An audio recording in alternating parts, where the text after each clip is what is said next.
স্বীকার করুন, যতক্ষণ না আল্লাহর পক্ষ থেকে চূড়ান্ত ফয়সালা না আসে ধৈর্য ধরুন, ধৈর্য ধরুন। আমার ভাইরা, কাফেরদের নির্যাতনের মোকাবেলায় আল্লাহ পাক তার হাবিবকে সান্ত্বনা দিয়েছেন। যখন কাফেররা নির্যাতন করতেছে, আহারে হযরতে বেলাল নির্যাতিত, হযরতে সুমাইয়া নির্যাতিতা, হযরতে খাব্বাব, হযরতে খুবাইব, হযরতে আম্মার রিদওয়ানুল্লাহি তাআলা আলাইহিম আজমাইন, এত মার হতেছে।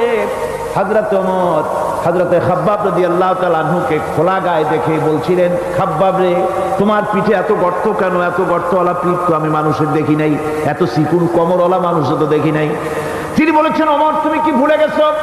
ইসলাম কবুল করার অপরাধী কাফির বেঈমানেরা আগুন জ্বালায়া আংটা আগুনের উপরে আমাকে চিৎ করে শোয়াছে।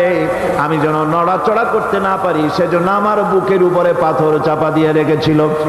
গায়ের চর্বি আর রক্ত গলে গলে পড়ে আগুন নিভেছে, আর আগুন গোশত পুড়ে যে পিঠের মধ্যে প্রবেশ করেছিল আজও পর্যন্ত পিঠের সেই গর্ত সেরে যায় নাই। এভাবে অত্যাচার হচ্ছে সাহাবীদের উপর।